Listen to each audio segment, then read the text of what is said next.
Welcome to York Minster, this amazing Gothic cathedral that towers above the city of York. But before this structure was actually built, York itself was a very important centre for the Roman Empire. Indeed, Roman York was called the Boricum, and on this spot stood the basilica of the fortress of the Roman legions in the north of England.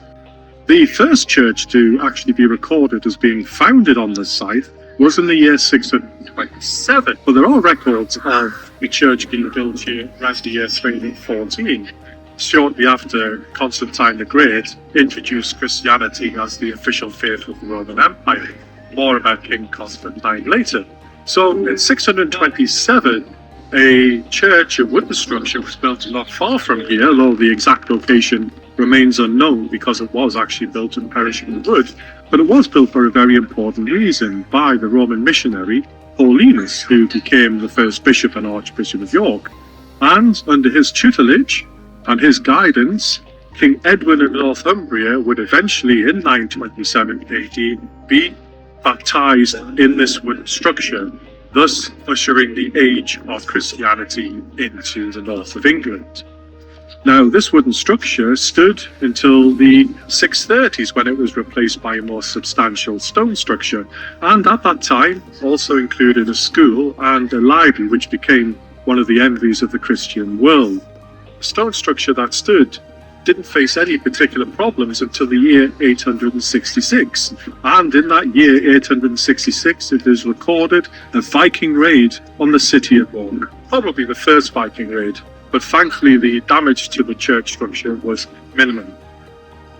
The next phase of its history was the year 1086, when it was destroyed by William Rufus under the instructions of William the Conqueror in the Great Harrying of the North, and thus ended the Anglo-Saxon period in York. I referred earlier to the Roman history of York, and I now want to take you on a journey around the corner here to show you something special that happened long before this structure actually took place.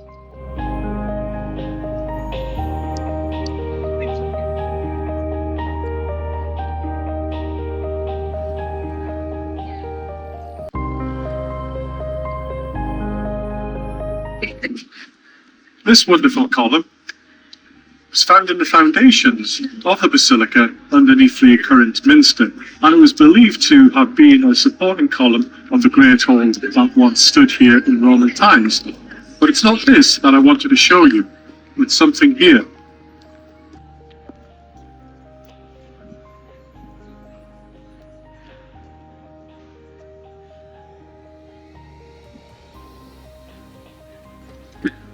The statue of Constantine is erected in the south piazza of Minster. Now, on the south piazza, we have here, this is the south choir, and in particular, the south choir roof.